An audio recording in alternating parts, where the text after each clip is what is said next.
आभार प्रकट करना। अमृता थी जो तलवार के रास्ते पर चली थी, वह आधिरा के प्रयास को स्वीकार करने वाली पहली महिला थी।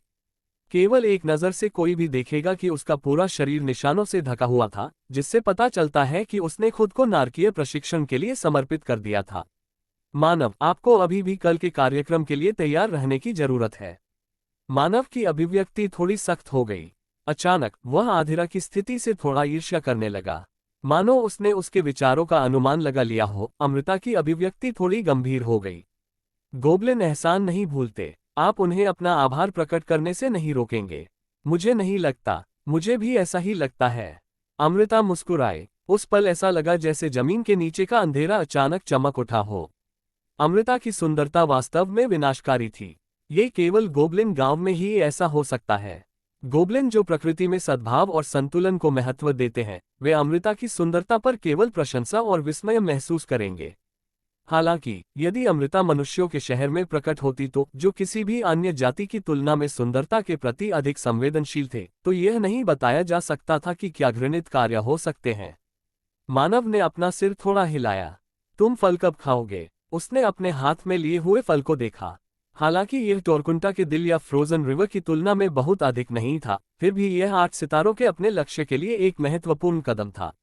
इसके अलावा उसे आधिरा की तरह एक सप्ताह के लिए अपने मन को नियंत्रित करने की आवश्यकता नहीं होगी। मानव के वर्तमान शरीर ने उनके लिए अमृत को अवशोषित करना आसान बना दिया। इसके अलावा मानव की शानदार शक्ति नियंत्रण का अर्थ थी, वह 1 या 2 दिनों के भीतर फल की शक्ति को अवशोषित करने में सक्षम होगा। दूसरे शब्दों में, उसे जल्दी करने की कोई जरूरत नहीं थी। मैं अपना समय लूंगा। पहले मुझे कल के लिए तैयारी करने की जरूरत है। ये भी एक अच्छा विचार है। अमृता ने एक कोमल हंसी के साथ कहा, न अगला दिन बहुत व्यस्त होना तय था। सामान्य हाई गोबलिन आबादी द्वारा मानव को सीधे धन्यवाद दिया जा रहा था। धन्यवाद, आपने हमारी जान बचाई। उनकी आंखें, जो पहले संदेह और शत्रुता से भरी थीं, अब गर्मजोशी और कृतज्ञता से भरी थीं। यह अपेक्षित था। आखिरकार मानव और आधिरा 2 नायक थे जिन्होंने गोबलिन गांव को उसके संकट से बचाने में मदद की। उसे यकीन नहीं था कि अगर अमृता ने बलवीर को मार दिया होता और उसे खुद बोन ड्रैगन से निपटना पड़ता और अगर कम नुकसान होता तो क्या होता। यह अच्छी बात है कि आधिरा यहाँ नहीं है। मानव ने गोबलिन से हाथ मिलाया। उन्होंने मानव के दोनों हाथों को पकड़ लिया, कृतज्ञता से भरी उनकी निगाहें। आधिरा के व्यक्तित्व के साथ ये लगभग निश्चित था कि वह इस तरह के कठोर वातावरण को नहीं संभाल पाएगा। सच कहूं तो मानव को भी ये थोड़ा थकाऊ और थका देने वाला लगा। उनके आंतरिक विचारों के विपरीत मानव की बाहरी उपस्थिति और प्रतिक्रियाएं उत्कृष्ट थीं। उद्धारकर्ता, मैं आपके साहस की प्रशंसा करता हूं। जंगल पर निशान हल्का नहीं है, लेकिन मुझे विश्वास है। मानव विनम्र बने रहे और अपने चेहरे पर मुस्कान बनाए रखते हुए उनमें से हर एक की बात सुनी। गोबलिन उस समय और भी अधिक उत्साहित हो गए जब उन्होंने कार्यक्रम के दौरान हल्का सा अभिवादन भी किया। गोबलिन ने प्रतिक्रिया व्यक्त की जैसे कि वे व्यक्तिगत रूप से नायकों की वापसी देख रहे थे। वह ज्यादा नहीं था। अंदर ही अंदर मानव काफी चौंक गया था। जिन गोबलिन को उन्होंने याद किया वे कहीं अधिक सरल प्रजाति के थे। भले ही वे अंदर से ईमानदारी से आभारी हों, फिर भी वे इसे बाहर से विनम्र तरीके से व्यक्त करेंगे। हालांकि ये गोबलिन अपनी भावनाओं को मनुष्यों की तरह स्पष्ट रूप से व्यक्त कर रहे थे। आखिरकार 3500 साल बीत चुके थे, इसलिए यह अजीब नहीं था कि इंसानों के साथ उनकी बातचीत बढ़ने के बाद वे बदल गए हों। अगला कदम लावण्या का था, जिसके चेहरे पर एक थका हुआ भाव था। कहने से पहले उसने मानव को देखा। आप वास्तव में एक हीरो बन गए हैं। लावण्या, मुझे क्षमा करें। उसने महसूस किया कि उसके पास उससे माफी मांगने के अलावा कोई चारा नहीं था। जिस दिन उन्होंने बलवीर से लड़ाई की, उस दिन लावण्या ने उन गोबलिन को मार गिराया था जो उसकी निगरानी कर रहे थे। सौभाग्य से लावण्या काफी कुशल थी, इसलिए कोई नहीं जानता था कि वह वही थी जिसने ये किया था। फिर भी मानव को उसकी मदद मांगने के लिए खेद महसूस हुआ, ये जानकर कि वह मना नहीं करेगी। कोई बात नहीं, अधिक मददगार नहीं होने के लिए मुझे खेद है। मैं जो कुछ कर सकता था वह पक्ष से देख रहा था। लावण्या की आंखें चमक उठीं। मैंने पहली बार देवगढ़ की मीरा को व्यक्तिगत रूप से देखा था, लेकिन वह उतनी ही मजबूत है जितनी की अफवाहें दावा करती हैं। उस आदमी के साथ भी आधिरा। जरा सोचो, वह कहाँ है? उसकी थोड़ी स्थिति थी, इसलिए वह इस समय स्वास्थ्य लाभ कर रहे हैं। मुझे ठीक लग रहा था, लेकिन मुझे लगता है कि बिना किसी चोट के बोन ड्रैगन से लड़ना असंभव है। मानव ने लावण्या की गलतफहमी को ठीक करने की जहमत नहीं उठाई। कहते हुए उसने एक तेज मुस्कान दी। खैर, तुम बाद में क्यों नहीं आ जाते? मेरे साथ के लड़के तुम्हारे खिलाफ अपना हाथ आजमाना चाहते हैं और मुझे भी जाने के लिए खुजली हो रही है। इतना कहकर लावण्या चली गई। मोहिनी के घर लौटने से पहले मानव ने कुछ और गोबलिन का अभिवादन किया। मोहिनी और अमृता दोनों एक टेबल पर बैठी थी और ऐसा लग रहा था कि वे कुछ चर्चा कर रही हो। जब मानव दिखाई दिया, मोहिनी उठी और झुकी। फिर मैं अपनी छुट्टी ले लूंगा महामहिम। मैं समझता हूँ। मानव को लगा कि वह घर से भाग रही है। जब मानव ने मुड़कर उसे एक जिज्ञासु रूप दिया तो अमृता ने आहें भरी। गांव छोड़ना। जब मैं पहली बार शाहपुर आया तो मोहिनी और मैं सबसे करीबी दोस्त थे। वह एक ग्रेमलिन के लिए बहुत उत्सुक थी। वह अकेली थी जो मुझसे मिलने आई थी, एक आइस गोबलिन। मैं तब बहुत खुश था। हिमपात उस समय की याद ताज़ा कर रहा था। हालांकि कुछ बार अपना सिर हिलाने के बाद वह अपने सामान्य व्यवहार में लौट आए और वापस मानव की ओर मुड़ गई। कुछ खबर आए है। विजेंद्र आपको देखना चाहता है। उन्होंने कहा कि वह आगामी डेमीगॉड बैठक के बारे में कुछ चर्चा करना चाहते हैं। मुझे क्यों? जब उसने ये पूछा तो अमृता ने उसे अजीब तरह से देखा। ऐसा लगता है जैसे वह आपको वहां ले जाना चाहता है। मानव ने सीधे विजेंद्र की झोपड़ी में जाने का फैसला किया। वैसे भी किसी अन्य कार्यक्रम की योजना नहीं थी। जब अमृता उठी जैसे कि वह उसके साथ जाने वाली थी तो वह पूछने के अलावा कुछ नहीं कर सका। क्या रानी का गांव छोड़ना ठीक है? आपको महान वन की रक्षा करनी है। वह नहीं जानता था कि क्या वह इस तरह जंगल छोड़ सकती है। मानव ने सोचा कि उनका सवाल काफी वाजिब था, लेकिन उस क्षण अमृता ने उसे जो टकटकी लगाई उससे उसे लगा कि कुछ गलत है। कभी कभी आप कुछ बहुत पुरानी बातें कहते हैं। क्या रानी को हर समय गांव में रहना पड़ता है? गोबलिन भी उच्च स्तर का लचीलापन प्राप्त कर चुके हैं। ये स्पष्ट था कि उसे अपने अतीत के ज्ञान के कारण अब कोई पूर्वकल्पित धारणा नहीं रखनी चाहिए। जैसा कि मानव ने इस पर विचार करने की कोशिश की, अमृता ने अपना सिर थोड़ा झुका लिया। तुम किस बारे में बात कर रहे हो?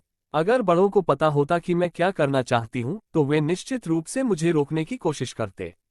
क्या महत्वपूर्ण बात छिपी रहना है? अपनी जेब से मास्क निकालकर अमृता ने एक छोटी सी हंसी दी। चिंता मत करो, जब मैं जाती हूं तो हमेशा मैं एक हमशक्ल छोड़ जाती हूं। मैं शेखी बघारना नहीं चाहती, लेकिन मैं कभी पकड़ा नहीं गई।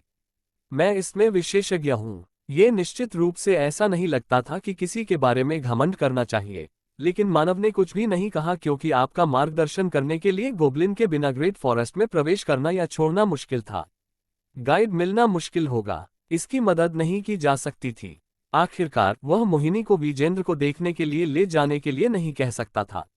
अधीरा उसके साथ भी नहीं जा सकता था क्योंकि वह अभी भी बोधि वृक्ष के नीचे तहखाने में शक्ति को अवशोषित कर रहा था।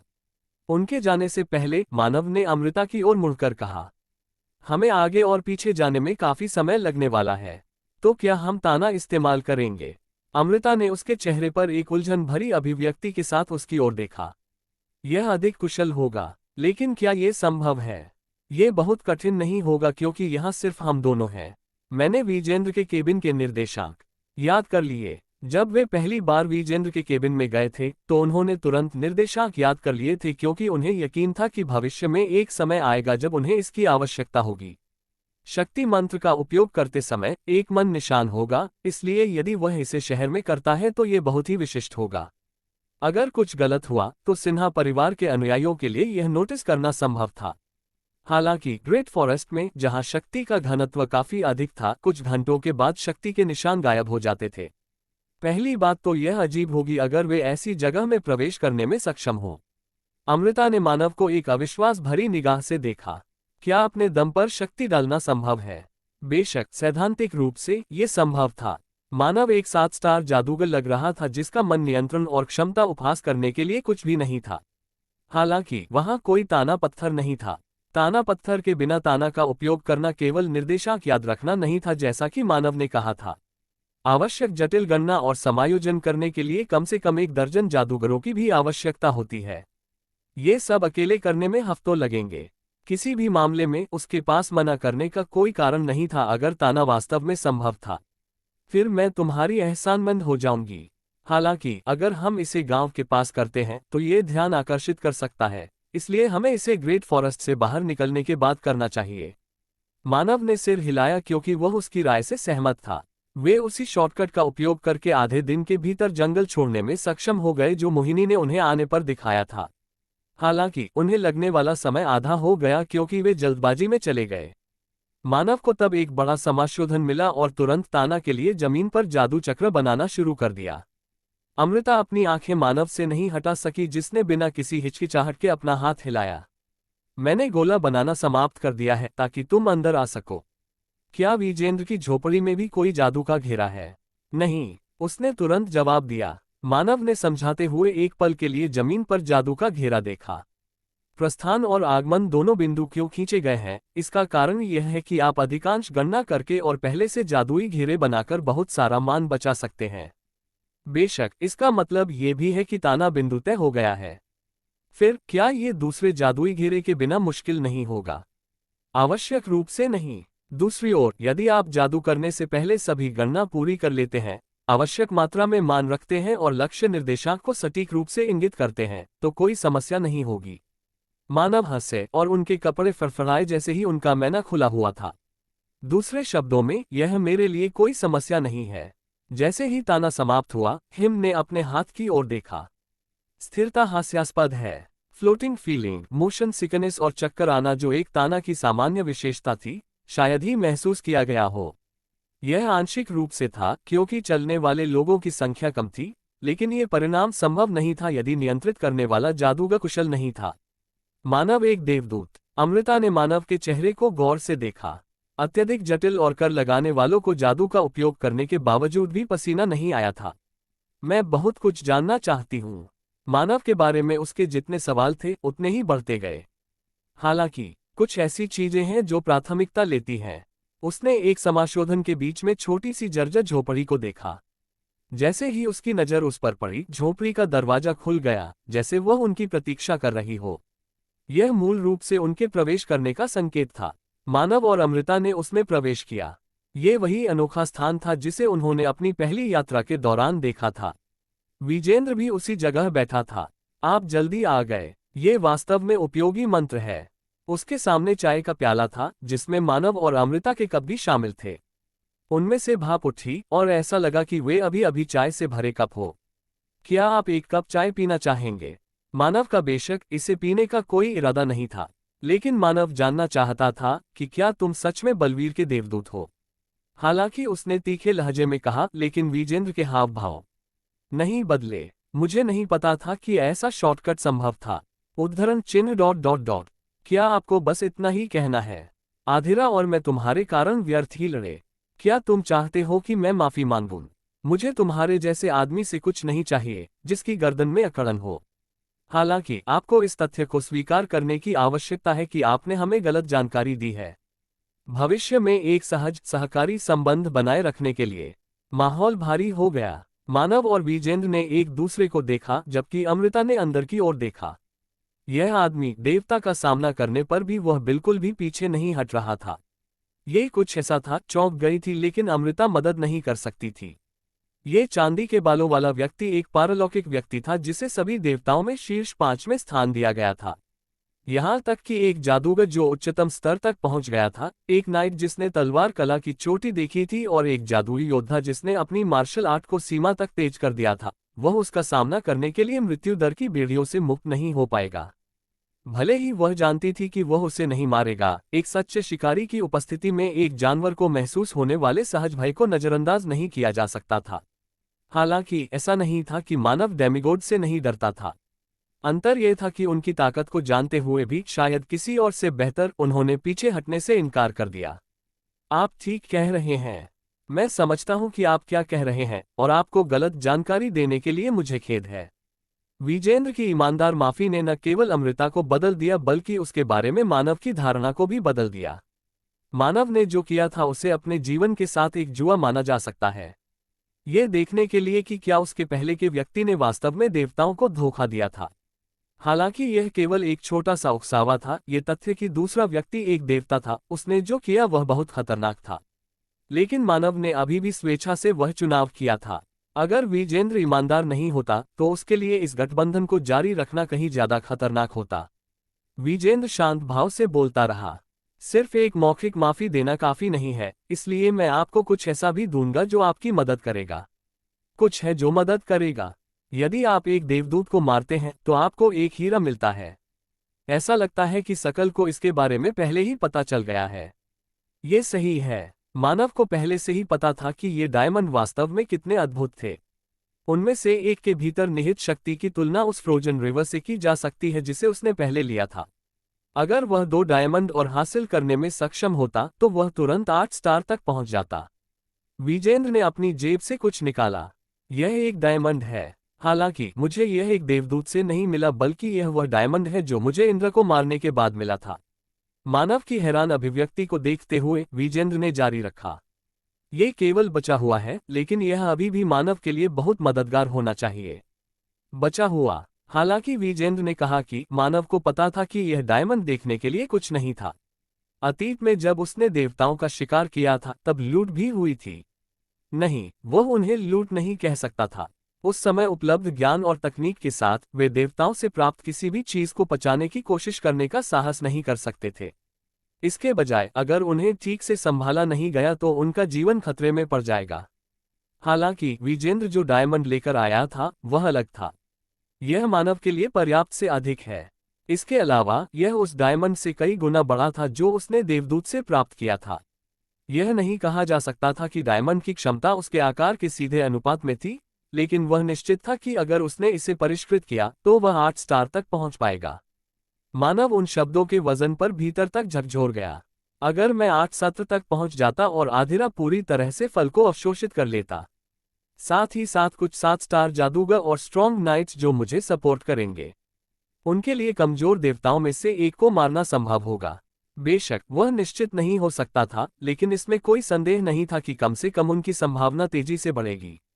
किसी अन्य जादूगर के लिए यह असंभव हो सकता था, तब भी जब वे 8 स्टार तक पहुंच गए थे। लेकिन मानव के पास अनुभव था। वह पहले भी कई बार डेमिगोड के खिलाफ लड़ चुका था और उनमें से कई को मार चुका था। उसके पास जो अनुभव था वह सचमुच सोने में उसके वजन के बराबर था। यदि आप इसे लेते हैं तो आप एक स्तर ऊपर जा सकेंगे। विजेंद्र को भी ये पता लग रहा था। बोलने से पहले उसने मानव को गहरी निगाहों से देखा। मानव, आपको 3 महीने में डेमिगोड मीटिंग में भाग लेना चाहिए। वह क्या था? विजेंद्र, तुम किस बारे में बात कर रहे हो? यह पूरी तरह अप्रत्याशित था। मानव की अभिव्यक्ति बदल गई और अमृता की भी, भले ही उसे इसकी उम्मीद थी। हालांकि उनके विपरीत विजेंद्र उसी स्वर में बात करता रहा। अन्य 4 सर्वनाश, साथ ही देवता अपने देवदूत के साथ इस बैठक में शामिल होंगे। हालांकि वे अपनी पहचान छुपाने के लिए हर तरह के हथकंडे अपनाएंगे, फिर भी यह एक ऐसा अवसर है जिसे हम गंवाना नहीं चाहेंगे। मैं सहमत हूं, लेकिन क्या ये बहुत खतरनाक नहीं है? इसके अलावा मानव देवदूत नहीं है। क्या देवता यह नहीं देख पाएंगे? वह देख सकते हैं कि कोई देवदूत है या नहीं। हालांकि इंद्र को बाईपास करने के तरीके हैं। ठीक उसी तरह जैसे मैंने नोटिस नहीं किया कि बलवीर सिर्फ चारा था। देवता सर्वज्ञ नहीं है। अमृता को समझ नहीं आया कि विजेंद्र किस बारे में बात कर रहा है। मानव के हाव भाव थोड़े अजीब हो गए। उद्धरण चिन्ह ... आप सुझाव दे रहे हैं कि मैं एक देवदूत बन जाऊं। ये सही है। ये कुछ ऐसा नहीं था जिसके बारे में उसने पहले नहीं सोचा था। अमृता को देखते हुए मानव ने भी कुछ ऐसा ही सोचा था। यदि विजेंद्र जैसा कोई अन्य देवता उन्हें अपना देवदूत बनाने की पेशकश करता है तो वह कैसे प्रतिक्रिया करेगा? मैंने मना कर दिया। मानव निश्चित था। अंदर ही अंदर वह काफी हैरान था। उस समय उसने सोचा था कि वह कम से कम मामले पर विचार करेगा, लेकिन अप्रत्याशित रूप से उसके शब्दों में कोई झिझक नहीं थी। क्यों? ये कितना भी शक्तिशाली क्यों न हो, मेरा कभी भी दैवीय शक्ति का उपयोग करने का कोई इरादा नहीं है। मैं एक जादूगर हूं। यही कारण था। मानव का जादू दूर फेंकने का इरादा नहीं था। जादुई अध्ययन जो जन्म से उसके साथ था, उसकी चेतना में पहले से ही गहराई से अंकित था। इसे उनकी नींव कहें तो कोई अतिशयोक्ति नहीं थी। यदि वह अपनी जादुई शक्ति को त्यागने के बाद देवताओं से लड़ता है तो वह निश्चित था कि उसकी बुद्धिमत्ता जल्द ही नष्ट हो जाएगी। वह रसातल में बिताए पूरे समय के दौरान समझदार रहने में सक्षम था, जो महसूस करता था कि यह जादुई विज्ञान के कारण अनंत काल तक चला। ऐसा कोई देवता नहीं है जो इसे नहीं समझेगा। इसका क्या मतलब था? इससे पहले कि मानव विचार करना शुरू करे कि उन शब्दों का क्या मतलब है, विजेंद्र ने बोलना जारी रखा। मानव, इंद्र के बिजली के डायमंड को अवशोषित करें।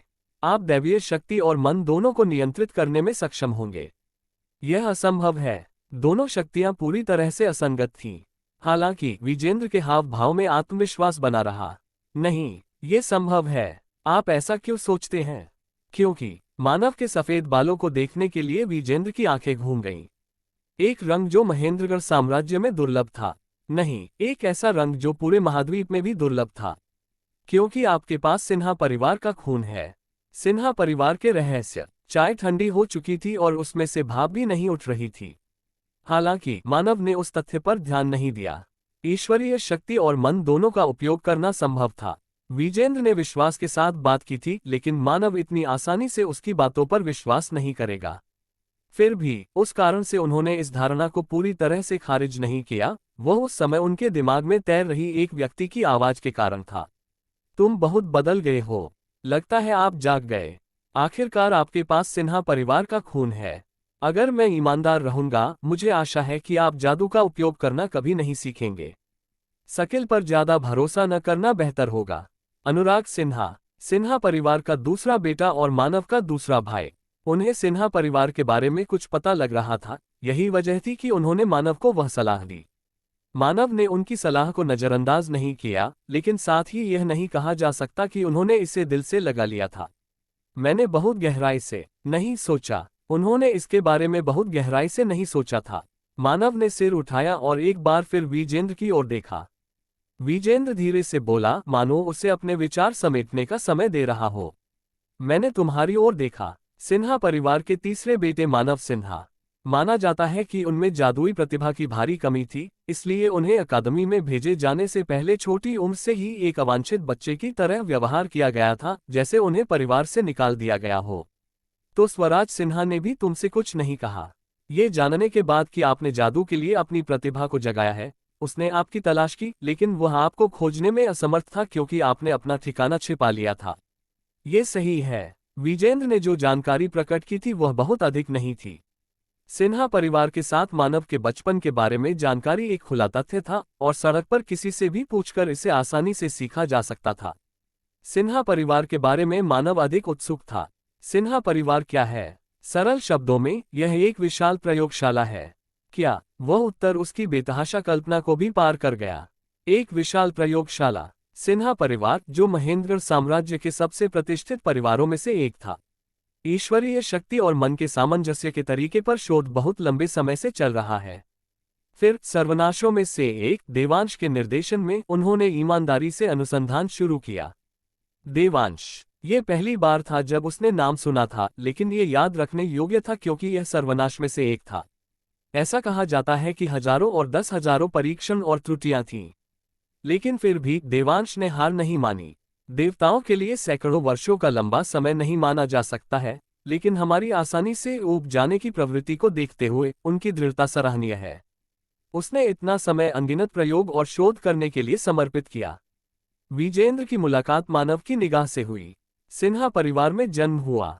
एक भारी आह के बाद मानव बोला, सिन्हा परिवार महेंद्रगढ़ साम्राज्य के शीर्ष 5 में से एक है। अगर ऐसी जगह भी सिर्फ एक देव प्रयोगशाला है। महेंद्रगढ़ साम्राज्य में देवताओं का प्रभाव अन्य देशों की तुलना में विशेष रूप से मजबूत है।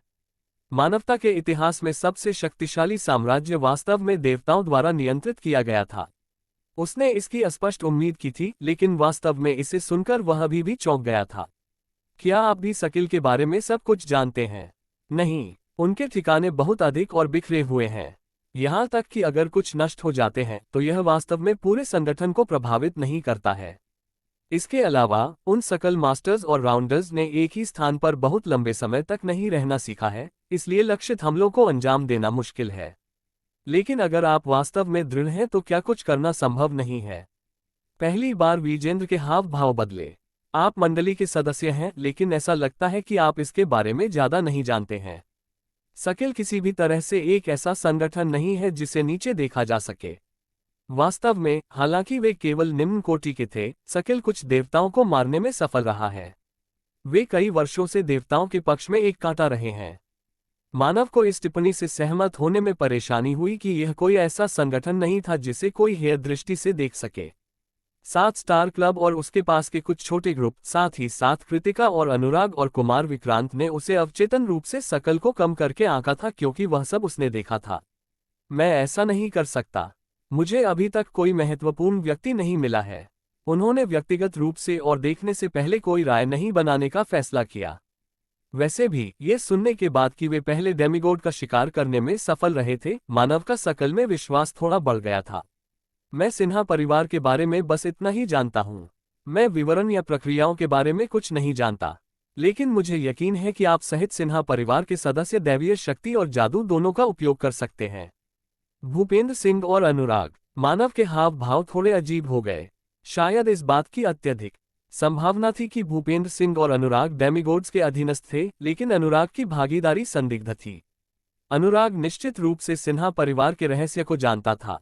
शायद वह उन बातों को भी जानता होगा जो विजेंद्र को नहीं पता थी। फिर भी वह मंडली का एक हिस्सा था। क्या वह देशद्रोही है या जासूस, वह नहीं जान सका। अनुराग को दोनों तरफ वर्गीकृत किया जा सकता था, लेकिन वह वास्तव में कहाँ था? द सकल को अब सिन्हा परिवार पर शक है। भूपेंद्र सिंह ने कहा था कि वे जानते थे कि स्वराज सिन्हा डेमिगोड्स के साथ संवाद कर रहे थे। वह कई महीने पहले की बात है, इसलिए अब तक उनका शक गहरा गया होगा। उन्हें निर्णायक सबूत भी मिल सकते थे। विजेंद्र का डायमंड। भूपेंद्र सिंह को उस पर बहुत भरोसा था और अनमोल उससे डरता था, लेकिन उसने कोई दुश्मनी नहीं दिखाई। लेकिन क्या होगा अगर उन्हें पता चला कि सिन्हा परिवार वास्तव में डेमिगोड की प्रयोगशाला थी? क्या उनके मन में उनके प्रति वैसी ही भावनाएं होंगी? लेकिन अब उसकी चिंता करने का समय नहीं था। मुझे भी शक होगा। इस तथ्य को ध्यान में रखते हुए कि उसे एक बच्चे के रूप में छोड़ दिया गया था, उसके प्रति संदेह अनुराग जितना नहीं हो सकता है, लेकिन फिर भी यह मौजूद रहेगा। यह समझ में आता है कि अनुराग ने मुझे शकल पर पूरी तरह भरोसा न करने के लिए क्यों कहा। उसने अपने परिवार के इतिहास के कारण सलाह दी थी। चलो उस कारण पर वापस आते हैं कि तुम यहाँ क्यों हो। मानव, क्या आप मेरे साथ डेमिगोड की बैठक में जाएंगे? यह ऐसा कुछ नहीं है जिसे मैं तुरंत तय कर सकता हूँ। मुझे सोचने के लिए समय चाहिए। मैं समझता हूँ। विजेंद्र को कुछ ऐसी ही उम्मीद थी, लेकिन मैं बहुत लंबा इंतजार नहीं कर सकता। आपको कम से कम 1 महीने की आवश्यकता होगी दैवीय शक्ति का उपयोग करने को अपनी आदत में डालने के लिए, इसलिए मुझे पहले ही बता दें। इसमें इतना समय नहीं लगेगा। मानव ने कहने से पहले एक पल के लिए उसकी ओर देखा। मैं 8 स्टार तक पहुंचने के बाद फैसला करूंगा। आगे बढ़ो, लेकिन मैं इस डायमंड को इसकी वर्तमान स्थिति में अवशोषित नहीं कर सकता। क्या इसे एक अमृत में परिष्कृत नहीं किया जा सकता? महाद्वीप पर बहुत कम लोग थे जो डायमंड को परिष्कृत करना जानते थे। मानव केवल एकमात्र महिला को जानता था, वह आयुषी थी जिसके पास कीमिया के लिए अद्वितीय प्रतिभा थी। वास्तव में उसके लिए उससे मिलना कठिन नहीं था। वह अभी 7 स्टार क्लब के ठिकाने की ओर भी जा सकता था, क्योंकि उसने निर्देशांकों को याद कर लिया था। बेशक बाधाओं के कारण वह सीधे गांव में प्रवेश नहीं कर पाएगा, लेकिन अगर वह उसे जंगल के बाहर से बुलाता तो वह उससे मिलने के लिए जरूर राजी होती। हालांकि 7 स्टार क्लब इस समय सही रास्ते पर वापस आने के लिए बहुत मेहनत कर रहे थे, इसलिए मानव वापस जाकर उन्हें विचलित नहीं करना चाहता थे। अब जब आप इसका जिक्र करते हैं तो यह शायद इस रूप में इंसानों के लिए बेकार है। विजेंद्र ने डायमंड उठाया और अपने पैरों पर खड़ा हो गया। कल इसी समय आना, मैं तब तक इसे परिष्कृत कर लूंगा। डायमंड को परिष्कृत करने में उसे केवल 1 दिन लगेगा। मानव को एक बार फिर डेमिगोड्स की शक्ति को स्वीकार करने के लिए मजबूर होना पड़ा। विजेंद्र डायमंड को अपने साथ ले गया क्योंकि वह शून्य में गायब हो गया। मानव और अमृता ने एक पल के लिए एक दूसरे को देखा, इससे पहले कि वे दोनों एक साथ खड़े होकर झोपड़ी से बाहर निकले। जैसे ही वे तेज धूप में खड़े हुए, अमृता ने बोलना शुरू किया। ईमानदारी से मुझे कुछ भी समझ नहीं आया कि तुम दोनों क्या कह रहे हो। उसके चेहरे पर एक जटिल भाव था। ईश्वरीय शक्ति और मन और एक विशाल प्रयोगशाला के सामंजस्य की बातें। लेकिन आपके भावों से वे बहुत गंभीर होनी चाहिए, है ना? वे बहुत गंभीर थे। कोई भी इस बात से इनकार नहीं कर सकता था कि देवता जिस दैवीय शक्ति का इस्तेमाल करते थे वह एक अत्यंत शक्तिशाली शक्ति थी। यदि वह वास्तव में एक ही समय में दैवीय शक्ति और मन का उपयोग कर सकता है, तो मानव की ताकत कम से कम दोगुनी हो जाएगी। मैं यहाँ 1 दिन बिताने के बारे में सोच रहा हूँ। क्या ये ठीक है? 1 या 2 दिन ठीक है? ठीक है। मानव ने फिर जमीन पर एक जादू का घेरा बनाना शुरू किया। अमृता, जो जिज्ञासु थी, वो पूछे बिना नहीं रह सकी। अब तुम किस तरह का जादू का घेरा बना रहे हैं? सम्मन चक्र, तुम क्या बुलाने जा रहे हैं? असुर, उद्धरण चिन्ह ... दानव दुनिया से असुर, तुम यहाँ एक महान दानव को बुलाने जा रहे हो। हाँ, उसे अनुबंध पर हस्ताक्षर करने की आवश्यकता थी। मानव ने अपना काम जारी रखते हुए अमृता की चौंकाने वाली अभिव्यक्ति को नजरअंदाज कर दिया। फिर उसने चारों ओर देखा। आशा के अनुसार उनके चारों ओर एक प्रकाश अवरोधक था और शायद वह विजेंद्र ही था जिसने इसे बनाया था। यह इतनी अच्छी तरह से छिपा हुआ था कि मानव भी इसे तुरंत नोटिस नहीं कर पाया था। यह बाधा उस आभा को छिपाने में सक्षम होनी चाहिए जो असुर को बुलाए जाने पर जारी होगी। अब उसके लिए असुर को बुलाने का सबसे अच्छा अवसर था क्योंकि वह शाहपुर में ऐसा नहीं कर सकता था। यह मेरी अपेक्षा से अधिक कठिन है। वह अजीब तरह से मुस्कुराए। उसके चारों ओर कई राक्षसों ने अपने सिर झुकाए घुटने टेक दिए। ये वे थे जिन्होंने आत्मसमर्पण करना चुना था। इस तथ्य के बावजूद कि बड़ी संख्या में राक्षस थे, जैसे उनमें से कई ने उसे अवहेलना करने के लिए चुना था। मुझे बस उन्हें मारना होगा। उसकी पुतलियां तुरंत एक शिकारी की तरह लंबी हो गईं। हालांकि जब उसने अपनी आंखें झपकाईं तो वे सामान्य हो गईं। ये तब था उसे किसी की मौजूदगी का एहसास हुआ। वह तुरंत रात के आकाश में उड़ गई। उसके लाल बाल उसके पीछे फड़फड़ा रहे थे और उसके जागने पर एक उग्र निशान छोड़ गए। ड्रैगन माउंटेन पर कोई है। उसे एक अशुभ अनुभूति हो रही थी। घुसपैठिया पहाड़ की चोटी पर था जहां कालकोठरी का प्रवेश द्वार था। वह अजीब था। उसने ड्रैगन माउंटेन सहित क्षेत्र के कई पहाड़ों पर सफलतापूर्वक नियंत्रण कर लिया था। संक्षेप में, वे उसका क्षेत्र बन गए थे। इसलिए जब कोई उसके क्षेत्र पर आक्रमण करता है तो वह इसे तुरंत देख सकेगी। हालांकि ये व्यक्ति अलग था। ये लगभग ऐसा था जैसे वे पतली हवा से प्रकट हुए हों। वह ज्वालामुखी झील के बीच में एक छोटे से द्वीप पर उतरी और उसने वहां किसी को खड़ा पाया। यह आकर्षक बैंगनी बालों वाली महिला थी। वह अजीब था। उसे यकीन था कि वह इस इंसानी औरत को पहली बार देख रही है, तो उसे ऐसा क्यों लगा कि उसने उसे पहले देखा है। उसे तुरंत अपने सिर में तेज दर्द महसूस हुआ जिससे उसने अपना होंठ काट लिया। यह मैं नहीं हूं। टोरकुंटा। ये टोरकुंटा की स्मृति थी। उसकी याददाश्त उसे चेतावनी दे रही थी। यह महिला कालकोठरी से निकली। ये कब था? दशकों पहले, सदियों पहले। वह नहीं बता सकी। हालांकि उसे यकीन था कि यह महिला बेहद मजबूत थी। वह कोई थी जो टोरकुंटा के सांस के हमले को लापरवाही से ब्रश करने के बाद अचानक भूत की तरह गायब हो गई थी। उसने सिरदर्द को दबा दिया और बोली। उसकी आवाज दर्द से थोड़ी कर्कश थी। आखिर आप हैं कौन? हालांकि महिला ने उसकी बात का कोई जवाब नहीं दिया। वह बस एक खाली अभिव्यक्ति के साथ द्वीप को देखती रही। वह द्वीप के सबसे बड़े पेड़ को देख रही थी। वह पेड़ जहां कालकोठरी का प्रवेश द्वार स्थित था। उद्धरण चिन्ह ... मैं विश्वास नहीं कर सकता कि आखिरी कमरा खोला गया था। क्या ये कुछ ऐसा रहा होगा जिसे केवल वही हल कर सकता था? तुम किस बारे में बात कर रहे हो? महिला के चेहरे पर एक जटिल अभिव्यक्ति थी और हवा एक पल के लिए जोर से बहने लगी। हालांकि अगले ही पल महिला गायब हो चुकी थी। मानव का खून जमीन पर टपकने के तुरंत बाद प्रतिक्रिया हुई। समाशोधन में राक्षसी ऊर्जा का एक भयंकर बवंडर उड़ा। अमृता कुछ कदम पीछे हटी और भौहें चढ़ा ली। ऐसी भयानक ऊर्जा। गोब्लिन, विशेष रूप से उच्च गोब्लिन जो विशेष रूप से ऊर्जा के प्रति संवेदनशील थे, उन्हें ऐसी ऊर्जा का सामना करने में परेशानी होगी। एक बर्फ ग्रेमलिन के रूप में अमृता इसे थोड़ा संभालने में सक्षम थी, लेकिन फिर भी इसने उसे बहुत असहज बना दिया। सम्मन चक्र से असुर प्रकट हुए। वह उस समय से छोटा था जब बलवीर ने उसे बुलाया था, एक इंसान से केवल 2 गुना बड़ा था। हालांकि उन्होंने जो आभा बिखेरी वह उतनी ही शक्तिशाली थी। मानव ने उसकी ओर देखा। असुर, मैंने आपके अनुबंध पर हस्ताक्षर करने के लिए बुलाया। आपने मुझे मेरी अपेक्षा से अधिक तेजी से बुलाया। इससे पहले कि उसकी अचानक भौहें तनी असुर ने सिर हिलाया। ऐसी केंद्रित दैवीय शक्ति, क्या पास में कोई देवता है?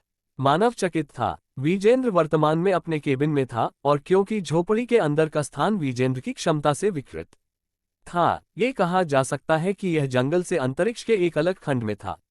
मानव, जो दैवीय शक्ति के प्रति अत्यंत संवेदनशील था, वह इसका एक संकेत भी महसूस नहीं कर सकता था जब तक कि विजेंद्र ने दरवाजा खोलकर बाहर कदम नहीं रखा। हालांकि असुर को तुरंत एहसास हो गया था कि चारों ओर एक देवता था। क्या इसलिए कि वह एक जनरल है?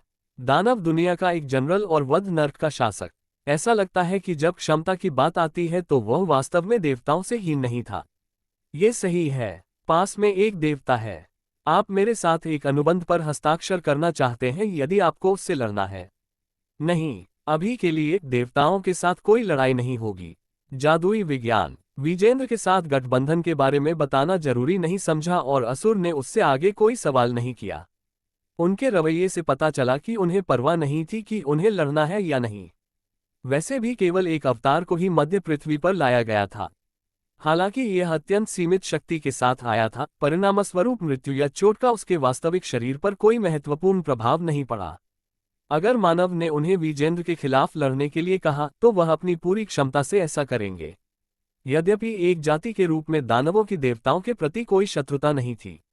अनुबंध पहले ही पूरा हो चुका है। पहले से आपका रक्त मेरे मुख्य शरीर में दानव दुनिया में सम्मन चक्र द्वारा स्थानांतरित किया गया था। उन्होंने एक दानव जनरल के साथ एक अनुबंध पर हस्ताक्षर किए थे, फिर भी उन्हें लगा कि कुछ भी नहीं बदला है। जैसा कि मानव ने खुद का निरीक्षण किया, असुर ने कहा, आपको कोई महत्वपूर्ण परिवर्तन नहीं मिलेगा क्योंकि मैंने आपके साथ जो अनुबंध किया था वह सामान्य नहीं था। उद्धरण चिन्ह ... क्या ऐसा इसलिए है क्योंकि मुझमें प्रतिभा की कमी है? पहली बात तो यह है कि आपकी प्रतिभा वाला व्यक्ति कभी भी मेरा जनरल नहीं बन सकता। दानव जिस प्रतिभा की बात कर रहा था वह उस जादू से बिल्कुल अलग क्षेत्र था जिसमें वह अच्छा था, और दैत्य एक जनरल की प्रतिभा को एक नज़र से ही देख लेते थे। वह मानक नहीं जानता था, लेकिन मानव का मानना था कि जनरल असुर की नज़र में उसकी प्रतिभा अयोग्य थी। वैसे भी ध्यान रखें कि अनुबंध को तब तक समाप्त नहीं किया जा सकता जब तक आप इसे स्वयं नहीं करते। अगली बार जब आप मुझे बुलाएंगे तो मैं उत्सुक हूं। बेशक आपको मैना का उपयोग करने की आवश्यकता होगी। वह अजीब तरह से उज्ज्वल तरीके से मुस्कुराया। आपकी प्रतिभा में निश्चित रूप से कमी है, पर तुम्हारा मन सचमुच अद्भुत है।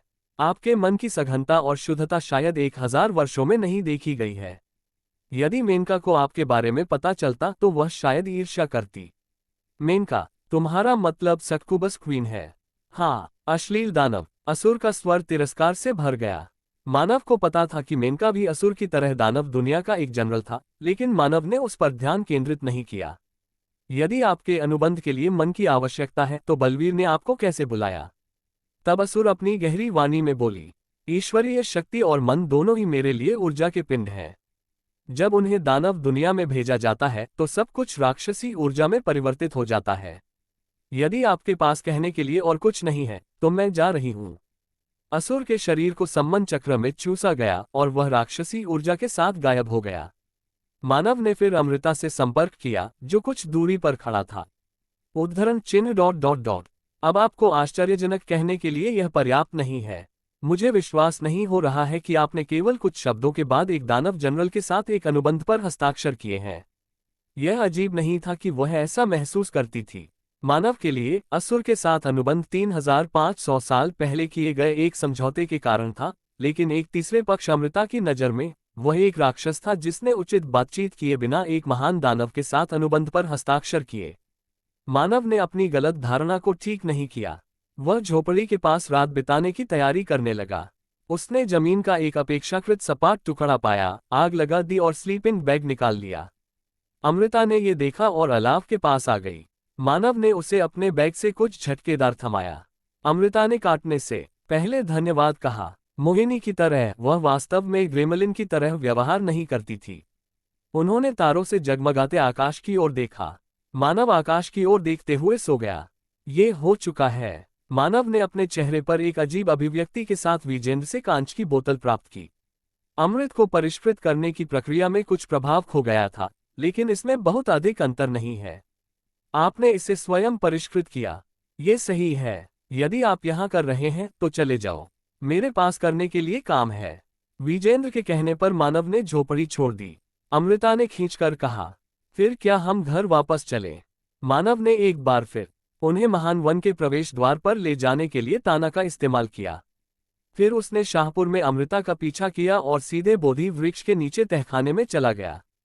उन्हें लौटने में केवल आधा दिन ही लगा था और जो दृश्य उसने देखा वह वैसा ही था जैसा वे जाते समय देखते थे। आधिरा अभी भी बहुत पसीना बहा रहा था और दर्द से कराह रहा था क्योंकि उसकी शक्ति उसके चारों ओर गंदगी फैला रही थी। जादू योद्धाओं को आमतौर पर यह नहीं पता था कि अपने मन के साथ ठीक समायोजन कैसे करें, और ऐसा लगता था कि आधिरा अलग नहीं था। मानव उसके पास गया और अपनी हथेलियों को उसकी पीठ पर रख दिया। आराम करने से पहले आधिरा एक पल के लिए सख्त हो गया क्योंकि उसे एहसास हुआ कि यह मानव है। मानव ने अपनी शक्ति को उसमें डाला और जंगली शक्ति को शांत करने में मदद की, जिससे आधिरा की अभिव्यक्ति और अधिक शिथिल हो गई। मानव ने फिर अपनी हथेलियों को हटा दिया और अमृता की ओर मुड़ गया। मैं वह अमृत लेने जा रहा हूं जो विजेंद्र ने मेरे लिए बनाया था। मुझे इसे अवशोषित करने में 3 दिन और 1 सप्ताह का समय लगेगा। ये जगह बहुत सुनसान है, इसलिए मैं यहाँ मन को आत्मसात करना चाहता हूँ। जो भी तुम्हें पसंद है करो। जब तुम और आधिरा जागेंगे तो मैं कुछ खाना और पानी ला दूंगा। खाने के लिए चीजें। मानव आधिरा को देखने के लिए मुड़ा और उसके पक्ष में सलाद की व्यवस्था पाया। अमृता की हंसी छूट गई। यह उस जंगली के लिए एकदम सही वापसी है। अगर आधिरा ये देखता है तो वह निराशा में गिर सकता है। वह अद्भुत लग रहा है। विदा लेने से पहले अमृता ने चंचलतापूर्वक अपने हाथ हिलाए। मानव ने फिर आधिरा के पास एक जगह चुनी और विजेंद्र से मिले अमृत को निकालने से पहले बैठ गया। चलो अभी के लिए बोधि वृक्ष के फल को अकेला छोड़ देते हैं। केवल अमृत ही उसे 8 स्टार तक पहुंचाने के लिए पर्याप्त था, इसलिए उसने फल को बर्बाद न करने का फैसला किया। मानव के हाव भाव थोड़े अजीब हो गए। अमृत को देखकर ही वह बता सकता था कि उसमें कितना मन समाया हुआ है। अगर मैं सिर्फ अपने मन की मात्रा को मापूं तो मैं जल्द ही अपने पिछले जीवन को पार कर लूंगा। फ्रोजन रिवर, टोरकुंटा का हृदय और अब इंद्र का स्फटिक। स्वाभाविक था कि ऐसा होगा क्योंकि उसने उन 3 वस्तुओं का सेवन किया था जिनकी कीमत सोने में उनके वजन से अधिक थी। लेकिन असल में उसकी समस्याएं अब शुरू होंगी क्योंकि वह अब अमृत की मदद से अपनी ताकत नहीं बढ़ा सकता था। केवल अपने मान नियंत्रण और क्षमता को बढ़ाने के बजाय 9 स्टार तक पहुंचने के लिए उसे पूरी तरह से अलग प्रक्रिया अपनानी होगी। मानव ने सिर हिलाया। ये बाद में सोचने के लिए कुछ है। उसने अमृत ले लिया। आपने मुझे बुलाया, महामहिम। मोहिनी ने सिर झुका लिया। ये बहुत ही विनम्र और विनम्र अभिवादन था। अमृता धीरे से मुस्कुराई, अपने रवैये पर अंदर ही अंदर उदास महसूस कर रही थी। मैंने आपको फोन किया क्योंकि मैं कुछ पूछना चाहती हूँ। मुझसे कुछ पूछना चाहती हो तो पूछो। महान वन की रानी ने अपनी चेतना को बोधि वृक्ष के साथ साझा किया और हर बात की रानी के ज्ञान को अगली पीढ़ी के क्वींस के साथ साझा करने के लिए बोधि वृक्ष में संग्रहित किया गया। दूसरों में रानी के रूप में अमृता तुरंत ही जंगल के सबसे जानकार गोब्लिनों में से एक बन गई थी। ये जादुई विज्ञान के बारे में है। आप सभी शाहपुर में सबसे अच्छे जादूगर हैं। अच्छा ऐसा है। मोहिनी ने सिर हिलाया। निश्चित रूप से, अगर यह जादू के बारे में था तो इसमें कोई आश्चर्य की बात नहीं थी कि रानी को इसके बारे में पता नहीं था। क्या आप जानते हैं कि मानव एक 7 सितारा जादूगर है? सरल शब्दों में कहें तो वह वास्तव में कितना मजबूत है। धीरे धीरे अपना मुंह खोलने से पहले मोहिनी एक पल के लिए चुप हो गई।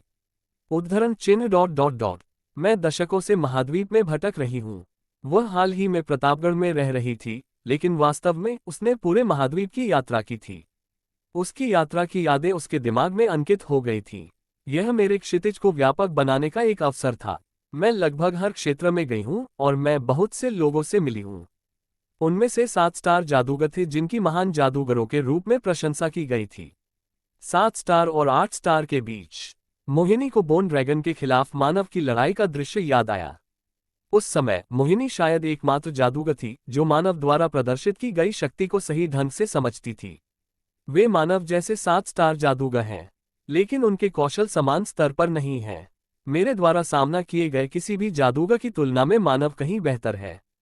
बेहतर कुछ पहलुओं में, हर तरह से। मोहिनी निश्चित थी। उसकी मन की स्पीड, कास्टिंग स्पीड, मंत्रों की पावर, उनकी मानसिक क्षमता और उनकी स्थितिजन्य जागरूकता सभी परिपूर्ण है। सच कहूं तो उनकी असली ताकत ऐसी चीज नहीं है जिसका मैं अनुमान लगाने की हिम्मत करती हूं। मानव सबसे मजबूत जादूगर है जिससे मैं कभी मिली हूं। अमृता को लगा कि उसे मोहिनी की बातों से सहमत होना ही होगा। ड्रैगन के विरुद्ध उनकी लड़ाई में उसने जो शक्ति दिखाई वह असाधारण थी। उन्होंने ट्रिपल कास्टिंग का उपयोग सांस लेने जितना आसान किया और उनकी स्थितिजन्य जागरूकता ने एक आश्चर्य बना दिया कि क्या उनकी तीसरी आंख आकाश में है। वह एक विशेषज्ञ है। अमृता को जादुई साइंस के बारे में केवल सतही ज्ञान था, हालांकि वह देख सकती थी कि वह लड़ने में बहुत कुशल था। मैं उसकी शक्ति की सीमा नहीं देख सकती। कुछ देर सोचने के बाद आखिरकार अमृता बोली, 7 स्टार और 8 स्टार के बीच वास्तव में क्या अंतर है? स्थानिक नियंत्रण। मौन का एक क्षण था क्योंकि मोहिनी ने बोलने से पहले अपने विचारों को व्यवस्थित करने का प्रयास किया। 8 स्टार जादूगर अपने मन के कमरे को अपने शरीर के चारों ओर अंतरिक्ष में प्रोजेक्ट करने में सक्षम है। मैं आपका मतलब नहीं समझी। ये किसी ऐसे व्यक्ति को समझाने के लिए एक गूढ़ सिद्धांत था जो जादूगर नहीं था, लेकिन मोहिनी ने अमृता को समझाने की कोशिश की, जिसके चेहरे पर एक उलझन भरी अभिव्यक्ति थी। प्रत्येक जादूगर के पास एक मैना कमरा होता है और वे वहां संग्रहित मन को नियंत्रित करने में सक्षम होते हैं। उद्धरण चिन्ह डॉट डॉट डॉट। तो अगर वे इसे प्रोजेक्ट करना चाहते थे, हालांकि दायरा सीमित होगा, वे उस स्थान को नियंत्रित करने में सक्षम होंगे जो उनके माना कक्ष का प्रतीक है। मोहिनी की आंखें चमक उठीं। कम से कम उस स्थान के भीतर कोई और मन का उपयोग करने में सक्षम नहीं होगा। आधिरा ने कराहते हुए अपनी आंखें खोलीं। वह अंत में उस धत्तेरे की मान को नियंत्रण में लाने में कामयाब रहे। वह हड़बड़ाकर खड़ा हो गया। वह काफी देर तक बैठा था, इसलिए उसकी मांसपेशियों में इतना दर्द था कि उसे लगा जैसे वह मरना चाहता है। वह नहाने में भी सक्षम नहीं था, इसलिए उस समय उससे काफी दुर्गंध आ रही थी। सीधे शब्दों में कहें तो उसकी हालत सबसे खराब थी। आप अंत में जाग रहे हैं। आधिरा घूमा और मानव को वहां खड़ा देखा। वह चौड़ी आंखों से उसे देखता रहा। कितने दिन हो गए? 1 सप्ताह और 2 दिन। समय की उनकी समझ गड़बड़ थी। उसे लगा जैसे 4-5 दिन ही बीते हों। मानव को देखते हुए आधिरा ने अपनी पीड़ादायक मांसपेशियों को फैलाया। उसके विपरीत उसने एक साफ सुथरी पोशाक पहन रखी थी। मुझे लगता है कि फल की शक्ति आपके लिए कोई समस्या नहीं थी। मैंने इसे नहीं खाया। जब मानव ने फल निकालकर उसे दिखाया तो उसकी अभिव्यक्ति अजीब हो गई। क्या तुम भी यहाँ मेरे साथ नहीं बैठे थे? मुझे यकीन है कि मैंने इसे महसूस किया है। आप सही कह रहे हैं, लेकिन मैंने फल के अलावा कुछ और लिया। आधिरा ने उसी अजीब भाव से मानव को देखा। जबकि मानव के शब्द थोड़े अजीब थे, जिस पर वह अधिक ध्यान दे रहे थे वह मानव ही था। उसके चारों ओर का आभामंडल उससे बिल्कुल अलग था, जो उसने 1 सप्ताह पहले महसूस किया था। यह ऐसा क्यों लगता है कि वह एक सामान्य व्यक्ति है? उसकी आभास से कोई सोच सकता है कि वह एक सामान्य व्यक्ति था जिसने कभी शक्तिशाली जादूगर के बजाय जादू का अध्ययन नहीं किया था। वास्तव में आधिरा उससे बिल्कुल भी मन महसूस नहीं कर सकता था, बिल्कुल उनके शिक्षक की तरह। और इसने मानव को देखने के तरीके को और भी निराला बना दिया। अंत में वह पूछे बिना नहीं रह सका। उद्धरण चिन्ह डॉट डॉट डॉट। क्या आप आगे बढ़े? उनके सवाल पर मानव हंस पड़े। तुम 7 स्टार जादूगर थे, तो अब मैं 8 स्टार जादूगर हूं। आधिरा अवाक रह गया। यहां तक कि वह एक जादुई योद्धा, एक 8 सितारा जादूगर के महत्व को जानता था। आप कितने साल के हैं? मैं 20 या यह 21 का हूं। मानव ने अपना सिर झुका लिया क्योंकि वह खुद से बुदबुदा रहा था। हालांकि आधिरा, जिसने ये देखा, शब्दों के लिए खो गया था। वह ये सुनकर बड़ा हुआ कि वह प्रतिभाशाली है, लेकिन मानव बिल्कुल अलग स्तर पर था। क्या मानव को अब प्रतिभाशाली शब्द से भी वर्णित किया जा सकता है? फिर भी मानव ने आधिरा की भावनात्मक उथल-पुथल पर ध्यान नहीं दिया। मानव ने शांति से बात की। तो अब आप क्या करने जा रहे हैं? हालांकि हम वास्तव में अपने लक्ष्य को प्राप्त नहीं कर पाए, फिर भी हमने बलवीर को मार डाला जैसा कि विजेंद्र ने अनुरोध किया था। हमने अपना मिशन पूरा कर लिया है। मानव सही था। बलवीर मर चुका था और वह बोधि वृक्ष से एक फल प्राप्त करने में भी कामयाब हो गया था। शाहपुर एक अद्भुत गांव था, लेकिन आधिरा जैसे व्यक्ति के लिए यह सबसे खराब जगह थी। मैं वही करना जारी रखूंगा जो मैं पहले कर रहा था। आप पहले क्या कर रहे थे? मैं कबीर के अवशेषों की तलाश कर रहा हूं। अवशेषों द्वारा टाइगर किंग के दस्ताने, जायंट्स बेल्ट और गोल्डन नेकलेस।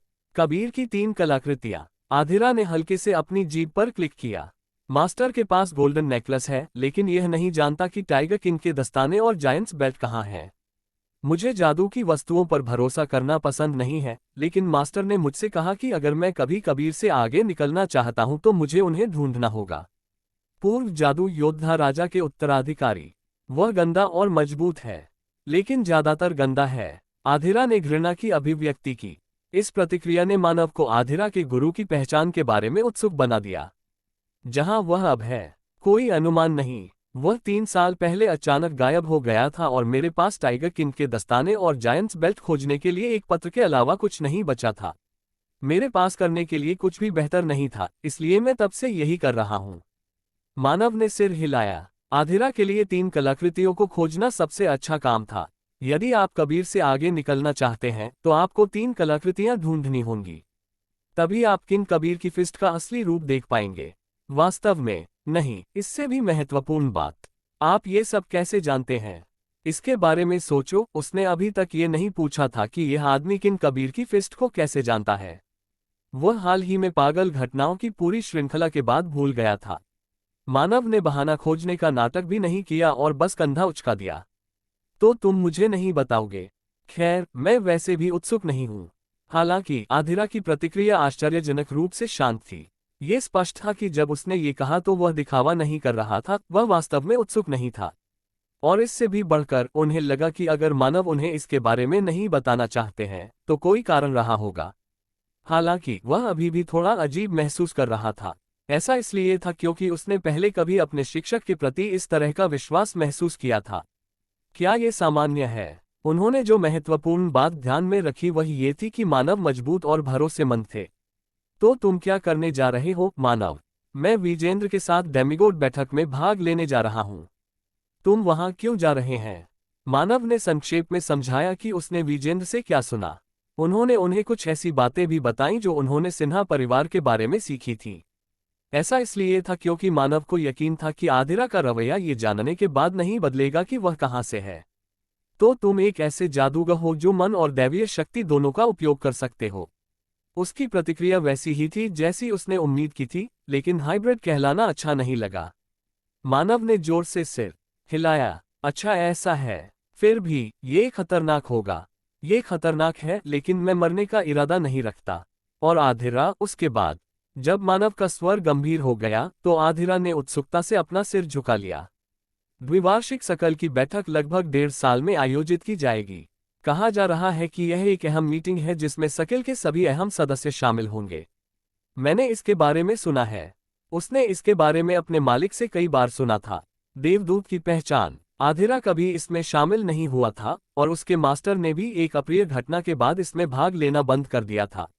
मैं इसे उल्टने जा रहा हूं, जैसा कि आपने कहा। मानव ने एक छोटी हंसी छोड़ी। मैं आपसे सहमत हूं। तो मैं इसे ठीक करने जा रहा हूं। मैं इस गंध को दूर कर दूंगा और इसे ठीक से व्यवस्थित कर दूंगा। आप इसे घर की सफाई समझो। घर की सफाई? आधिरा उत्साहित दिखा। अगर कोई और उन शब्दों को कह रहा होता तो वह उन्हें अनदेखा कर देता, लेकिन अगर यह मानव के मुंह से निकले तो शायद बात कुछ और थी। यह आदमी थोड़ा अजीब था, लेकिन मूर्ख नहीं था। जब उसने ये सोचा तो वह अवचेतन रूप से हंसा। तुम मुझे ये क्यों बता रहे हो? तुम मदद करोगे? मदद? आधिरा की अभिव्यक्ति थोड़ी गर्वीली हो गई और ये देखकर मानव ने अपने शब्दों को थोड़ा बदलने का फैसला किया। उद्धरण चिन्ह डॉट डॉट डॉट। एक मौका बनाए। व्याकरण कुछ अजीब सा हो गया, पर उसने परवाह नहीं की। यह मायने रखता था। जैसे ही उन्होंने कहा कि मानव ने आधिरा की ओर हाथ बढ़ाया। बहुत खूब। आधिरा इसे अब और नहीं रोक सका और वह हंस पड़ा। उसकी तेज आवाज अंधेरे कमरे को भर रही थी। उसकी आंखों में आंसू के साथ उसने मानव का हाथ कसकर पकड़ लिया। 1.5 साल बाद आधिरा खुद के बारे में सोचे बिना नहीं रह सका। ये गड़बड़ हो जाएगा। वह इसकी इतनी प्रतीक्षा कर रहा था कि वह नहीं जानता था कि वह धैर्यपूर्वक प्रतीक्षा कर पाएगा या नहीं। आधिरा ने कहा कि वह दक्षिण में जा रहा था। सूरत रेगिस्तान देश। मास्टर के अनुसार यह आखिरी जगह थी जहां कबीर के निशान पाए गए थे। क्या ये सहारा रेगिस्तान में है? हाँ, यह वहीं पर है। वह ये जानता था क्योंकि उसने विजेंद्र से कबीर की मौत के बारे में सुना था। मुझे पूरा यकीन है कि बोधि वृक्षी थे जिन्होंने उसे बताया था। मैं वहां छोड़े गए निशानों को खोजने की कोशिश करूंगा। ये बहुत उबाऊ नहीं होना चाहिए। मैंने सुना है कि रेगिस्तान बहुत डरावने और खतरनाक होते हैं। मानव ने सिर हिलाया। मेरी शुभकामना है कि भाग्य तुम्हारा साथ दे। धन्यवाद। इतना कहकर आधिरा वहां से चला गया। मोहिनी उसे महान वन से बाहर का रास्ता दिखाएगी। ऐसा लगता था कि वह आधिरा के प्रति अपने मन में सभी बुरी भावनाओं को दूर करने में कामयाब थी। जब उसने उसे देखा तो उसकी आंखों में स्पष्ट रूप से सम्मान भरा हुआ था।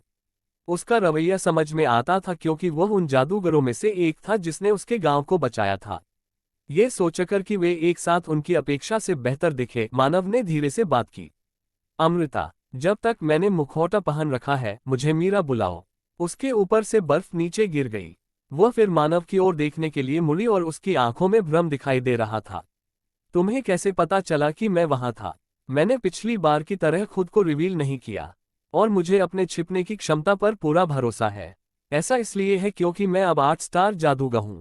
ये वास्तव में इसलिए था क्योंकि वह 8 स्टार जादूगर बन गया था। अमृता की अभिव्यक्ति थोड़ी बदल गई क्योंकि उसे याद आया कि मोहिनी ने उसे क्या स्पष्टीकरण दिया था। ऐसा कुछ वास्तव में 8 स्टार पर संभव है। ये सही है, लेकिन इसीलिए मैंने आपको फोन नहीं किया। क्या आप मुझे विजेंद्र के पास ले जा सकते हैं? मैं उससे बात करना चाहती हूँ। समझा। उसी के साथ मानव और अमृता एक बार फिर विजेंद्र के केबिन की ओर बढ़े। हालांकि इस बार मानव ने पूरी तरह से मैजिक शकल बनाने की प्रक्रिया को छोड़ दिया और सीधे ताना कास्ट किया। कास्ट करने में थोड़ा समय लगा, लेकिन स्पेल को हल्का और साधारण ब्लिंक स्पेल के रूप में महसूस किया गया। जैसे ही विजेंद्र की कुटिया नजर आई, यहाँ मत आओ, ये विजेंद्र की आवाज थी। मानव और अमृता के हाव भाव तुरंत बदल गए। पास में छुपाएं, जल्दी से। पहली बार विजेंद्र का तत्काल स्वर सुनना स्थिति की गंभीरता को समझाने के लिए काफी था। उनकी प्रतिक्रियाएं तेज थीं। मानव और अमृता दोनों की आंखें एक पल के लिए मिली, इससे पहले कि वे दोनों कुछ सोचते हुए तुरंत इधर उधर हो गए और मानव फर्श के नीचे छिप गया। उसी समय केबिन का दरवाजा खुला। वो पर सांप जैसे बालों वाली एक महिला भी थी। उसकी चमकीली पीली आंखों पर मानव थोड़ा घबराया। एक डेमिगॉड। उसने जो दबाव दिया वह मृत्युंजय और विजेंद्र जैसा नहीं था, जिसका मतलब था कि वह एक कयामत नहीं थी। हालांकि वह अभी भी एक देवता थी, इसलिए उसे भी सतर्क रहना होगा। उसने अपनी लंबी जीभ बाहर निकाली। यह अजीब है, मुझे यकीन है कि मुझे मन की लहर महसूस हुई। उसके पास एक अजीब सूचीबद्ध स्वर था जिससे उसकी आवाज सुनना मुश्किल हो गया था। विजेंद्र, जो उसका पीछा कर रहा था, भावहीन चेहरे के साथ बोला, आपसे गलती हुई होगी उर्वशी। क्या ऐसा है? उर्वशी नाम की महिला ने अपना सिर एक तरफ झुका लिया। ये तब था। उसकी निगाह उस जगह पर गई जहां अमृता छुपी हुई थी। उसकी अभिव्यक्ति अजीब हो गई। एक बार फिर उसने अपनी जीभ बाहर निकाली और उसे कई बार हिलाया। फिर वह उस स्थान की ओर चलने लगी जहां अमृता छुपी हुई थी। मानव की अभिव्यक्ति कठोर हो गई। क्या उसने मेरी दिव्य शक्ति पर ध्यान दिया? अमृता की अभिव्यक्ति और भी गंभीर हो गई। वह एक पल के लिए डर गई। अपनी तलवार पर हाथ रखकर उसने देखा कि उर्वशी चिंता के साथ उसकी ओर आ रही है। तुम कहाँ जा रही हो उर्वशी? हालांकि आखिरी समय में विजेंद्र ने उसे रोक दिया। फिर उर्वशी ने अपना सिर फिर से झुका लिया। मैं वहां पर कुछ महसूस कर रही हूं, वहां पर कोई है। उद्धरण चिन्ह डॉट डॉट डॉट। मेरा देवदूत वहां पर है। सच में, ये सही है। और मेरा किसी को ये दिखाने का कोई इरादा नहीं है कि मेरा देवदूत कैसा दिखता है जब तक कि गद्दार की पहचान प्रकट नहीं हो जाती। भले ही विजेंद्र का स्वर काफी तीखा था, फिर भी उर्वशी ने बेपरवाह तरीके से काम किया। ये सही है। देवताओं ने भी ऐसा ही कहा है कि हमारे देवदूत की पहचान छिपी रहनी चाहिए। उर्वशी की मौत का रहस्य। उर्वशी अचानक हंसने लगी। लेकिन ये बहुत मजेदार है। इसमें अजीब क्या है? वास्तव में मैंने उन्हें पहले ही देख लिया था, क्योंकि मेरे पास बहुत सी आंखें हैं। तुमसे 9 गुना ज्यादा है। तो तुमने इसे बुलाया है। उर्वशी एक फिर हंसी। विजेंद्र, तुम्हारा देवदूत एक ग्रेमलिन है। इसके बारे में सोचने के लिए मृत्युंजय ने भी हाल ही में जो खोया वह भी एक ग्रेमलिन ही थी। उस समय विजेंद्र का चेहरा जो थोड़ा सा शर्मिंदा था, वह नदी में पत्थर की तरह डूब गया। उर्वशी का सिर हवा में उड़ गया और हरा खून एक फव्वारे की तरह ऊपर उठा। यह इतनी जल्दी हुआ। उन्होंने पलकें झपकाईं और उर्वशी का सिर जमीन पर था। क्या उसने उर्वशी को एक ही झटके में वैसे ही मार डाला था जैसे उसने इंद्र को मारा था? ये वही है। वास्तव में ये दोनों स्थितियां अधिक भिन्न नहीं हो सकती। उर्वशी हाइबरनेट नहीं कर रही थी और मानव जानता था कि डेमिगॉड कितने लचीले थे। विजेंद्र ने जो तलवार कौशल दिखाया था वह कबीर से बेहतर था, लेकिन उसने यह नहीं सोचा कि यह एक वार में एक डेमिगॉड को मारने के लिए पर्याप्त है। मानव की शंकाओं का जवाब देते हुए उर्वशी की आवाज निकली। उसकी गर्दन के थूक से 2 सिर निकले। यह एक बहुत ही विकराल दृश्य था, लेकिन उपस्थित कोई भी इतना कमजोर नहीं था कि घृणा से चिल्ला सके। उर्वशी इधर उधर ऐसे फड़फड़ाई जैसे वह नाच रही हो। उसने फिर उत्साह का शोर मचाया। अब मुझे समझ आया। विजेंद्र, ये तुम ही थे। तुम हमेशा से देशद्रोही हो। अगर मैं अनंत को बता दूं तो वह निश्चित रूप से मुझे बहुत इनाम देगा। उर्वशी के बाल तेजी से गिरने लगे। नहीं, ये सिर्फ उसके बाल नहीं थे। ये सांप थे। सांप जबरदस्त गति से जमीन पर रेंगने लगे। फिर विजेंद्र ने अपनी तलवार फिर से घुमाई। हरे रंग का खून एक बार फिर छलक पड़ा, क्योंकि सांपों को ठीक 6 टुकड़ों में काट दिया था। खून ने जमीन को जंग लगा दी। क्या उसके रक्त में तेज एसिड था? जैसा कि मानव ने इस तथ्य को देखा, विजेंद्र ने कठोर अभिव्यक्ति के साथ बात की। उद्धरण चिन्ह डॉट डॉट डॉट। मैं दो चूक गया। जैसे ही वह अपने छिपने के स्थान से बाहर निकला, मानव ने पूछा, आपका क्या मतलब है? उसने अपना जीवन विभाजित किया और भाग गई। उसके जीवन को विभाजित करें। इसे समझना आसान अवधारणा नहीं थी। समझाते ही विजेंद्र जल्दी से बोला, उर्वशी के 9 जीवन हैं। इसका मतलब यह है कि वह पूरी तरह से नहीं मरेगी जब तक कि वह 9 बार मर नहीं जाती। इसके अलावा उसके पास बहुत सारे कष्टप्रद कौशल हैं जो उसके लिए अपने जीवन को विभाजित करना और बिखेरना संभव बनाते हैं, जैसे उसने अभी किया था। मानव ज्यादा नहीं समझा सका, लेकिन वह समझ गया कि इसने उसे बेहद खतरनाक बना दिया है। विजेंद्र की अभिव्यक्ति ने भी स्थिति की तात्कालिकता का संकेत दिया। तो फिर यह इस तरह समझाने का समय नहीं है।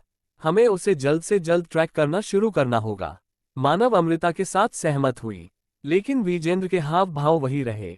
हालांकि यह उनमें से सिर्फ 2 हैं। वे 2 अलग अलग दिशाओं में बिखर गए। एक का पीछा करने का अर्थ अनिवार्य रूप से दूसरे को खोना है, अपनी क्षमताओं के साथ भी। मानव ने अविश्वास भरे भाव से पूछा।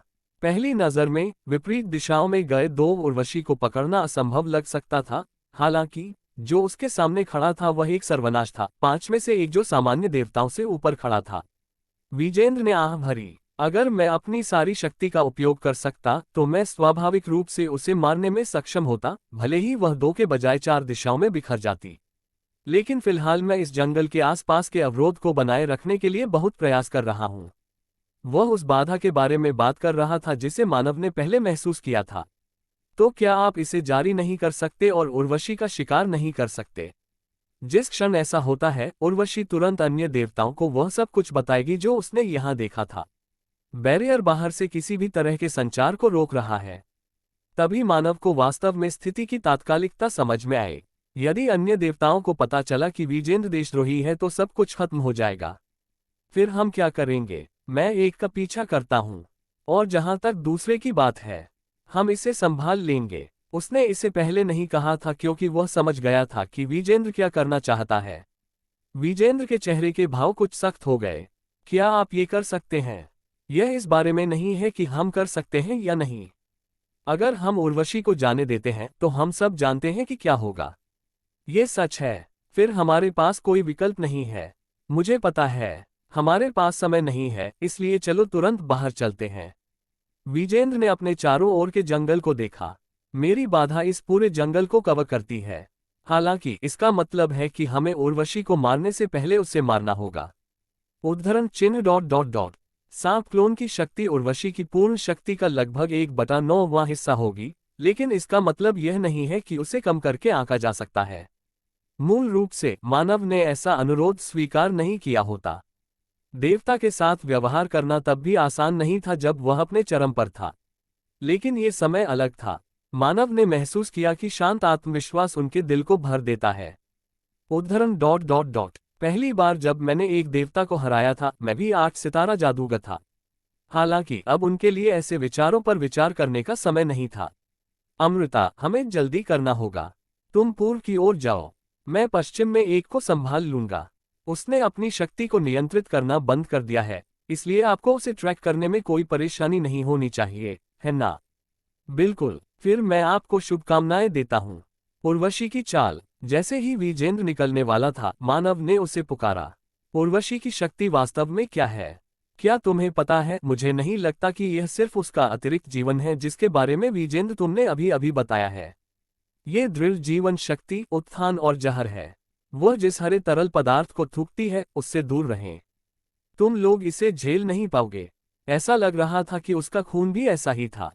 आग उसकी कमजोरी है। यदि आप शक्तिशाली अग्नि मंत्र का प्रबंधन कर सकते हैं तो आपको लाभ होगा। विजेंद्र ने यह कहा जैसे कि यह महत्वहीन था, लेकिन जानकारी वास्तव में मानव के लिए अत्यंत उपयोगी थी। मूल रूप से ये सभी चीजें थीं जो वह देवता के साथ जीवन और मृत्यु के संघर्ष में प्रवेश करने के बाद ही अर्जित करेगा, लेकिन अब उसे ऐसी जानकारी बिना किसी जोखिम के दी गई थी। मैं निश्चित रूप से अभी विजेंद्र के साथ इस गठबंधन को नहीं तोड़ सकता। उसे अभी भी अपने सहयोगी के सच्चे इरादों को पूरी तरह से समझना था, लेकिन कम से कम अभी के लिए उसके साथ रहना इसके लायक था। विजेंद्र का शरीर गायब हो गया और मानव अमृता के साथ चला गया।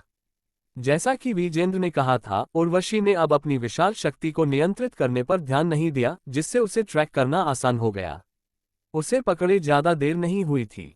वह अपना जबरदस्त बल दिखा रही थी, उसकी आभा प्रचंड रूप से बढ़ रही थी। उसके शरीर से टकराते ही पेड़ जड़ से उखड़कर रास्ते से हट गए।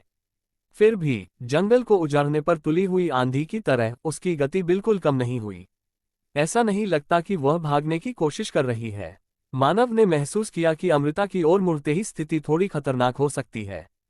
चलो अलग हो जाते हैं और हमला करते हैं। कोई योजना नहीं है, हम एक दूसरे की सहायता करते हुए हमला करेंगे। मौके पर विस्तृत योजना बनाने की कोशिश करने की तुलना में यह अधिक कुशल था। मानव और अमृता दोनों के पास बहुत व्यावहारिक अनुभव था जिससे वे एक दूसरे के इरादों को पूरी तरह से समझ सके। अमृता ने फिर अपने प्रक्षेप वक्र को स्थानांतरित कर दिया और किनारे की ओर बढ़ गई। जैसे ही वह उर्वशी का पीछा करता है, मानव ने अपनी अगली चाल तय की। शायद फायर मैजिक उसकी कमजोरी है, उनकी अपेक्षा से कहीं अधिक प्रभाव हो सकता है। मानव की आंखों में एक दृढ़ चमक झिलमिला उठी। उनके पीछे हटने का कोई इरादा नहीं था क्योंकि वे पेड़ों से घिरे थे। भले ही पूरा जंगल राख में बदल जाए, फिर भी अगर वे उर्वशी से छुटकारा पाने में सक्षम होते तो यह इसका लायक होता। लावा ब्लास्ट, उसे जपने की भी आवश्यकता नहीं थी। जैसे ही मानव ने उन शब्दों को कहा, एक लावा ब्लास्ट, जो उच्चतम विनाशकारी क्षमता वाला 7 सितारा जादू था, तुरंत दिखाई दिया। ये बिजली की बाधा को नष्ट करने के लिए काफी शक्तिशाली था जिस पर कबीर को गर्व था। हालांकि इस बार उसने जो लावा ब्लास्ट किया वो उस समय की तुलना में कहीं अधिक शक्तिशाली था, इस तथ्य के बावजूद कि उसने जब छोड़ दिया था। मानव ने जादू को उर्वशी की तरफ मारा। इसके बावजूद मानव ने अपने गार्ड को कम नहीं किया और इसके बजाय उसने विस्फोट से बने धुएं के बादल पर ध्यान दिया। उसकी हंसी के साथ उर्वशी का शरीर आकाश में चला गया। भयानक जले में ढके होने के दौरान उसकी एक भुजा ढीली हो गई, लेकिन उर्वशी ने अपने दूसरे हाथ से उसे आसानी से चीर दिया। ये वैसी ही स्थिति थी जैसी कबीर के साथ हुई थी। उस समय मानव के लावा ब्लास्ट ने कबीर के हाथ को भी घायल कर दिया था। हालांकि अंतर रवैया था। उर्वशी ने अपना एक हाथ त्यागने के बाद भी कोई प्रतिक्रिया नहीं दिखाई। उसके बाद अमृता वहां आई। उस समय उसकी गति इतनी तेज थी कि वह आधिरा से दुगुनी तेज प्रतीत हो रही थी, और जिस गति से उसने अपनी तलवार घुमाई वह और भी अधिक थी। उर्वशी का सिर कट गया, फिर भी उसका शरीर अभी भी अत्यधिक जीवन शक्ति से भरा हुआ था। वह हंसते हुए हवा में मुड़ी जिससे उसका हरा रक्त अमृत की ओर छलक पड़ा। हरा तरल खतरनाक है, उसे उस समय विजेंद्र की सलाह याद थी, लेकिन क्योंकि वह हवा में थी उसके पास इससे बचने का कोई रास्ता नहीं था। उसने अपने दूसरे हाथ में एक हाथ की ढाल से जितना संभव हो नुकसान को कम करने की कोशिश की। फिर भी मानव की बाधा बहुत तेज थी। अवरोध बहुत लंबा नहीं चला। चंद सांसों तक खून को रोकने के बाद वह बिखर गया। हालांकि ये काफी था। अमृता जल्दी से खून से दूर हो गई। उर्वशी की गर्दन से सिर फूट निकले और उसका कटा हुआ सिर जबरदस्त गति से अमृता की ओर उड़ गया। कटी हुई गर्दन से 2 सिर फूटना कुछ ऐसा था जिसे उसने पहले देखा था, इसलिए अमृता ने तैयारी के लिए अपनी तलवार उठा ली थी। अमृता दांत पिसते हुए उसकी तलवार की धार चरमरा गई और उससे भी अधिक उसके जोड़ विरोध में चीख उठे। लेकिन अगर उसने अपनी ताकत एक पल के लिए भी कम कर दी तो उसके शरीर में एक नया उर्वशी सिर के आकार का छेद हो जाएगा। उसका शरीर कई बड़े पेड़ों से टकराया जिससे जमीन में एक बड़ा निशान बन गया। अमृता ने उर्वशी के सिर को आकाश में बुरी तरह से मारा। उर्वशी, जो अभी भी हवा में थी, हंसते हुए बोली, आप बहुत अच्छी हैं, अब मेरी बारी है। और इसी के साथ उसे कुछ उल्टी होने लगी। उसके मुंह से चमकीली हरी शल्क वाले सांप निकले। ये सांप आसमान से बरस रहे थे जिससे कोई भी आश्चर्यचकित हो जाएगा कि इतने छोटे शरीर में इतने सारे सांप कैसे फिट हो गए। अमृता ने घृणा की अभिव्यक्ति की। ये बहुत पेचीदा था, उसकी जीवटता कल्पना से परे थी। इससे पहले कि अमृता को एहसास होता, उसका हाथ भी फिर से ठीक हो गया था। अगर यह उसकी शक्ति का सिर्फ 1/9वां हिस्सा था, तो ये देवता पूरी ताकत से कितना मजबूत था।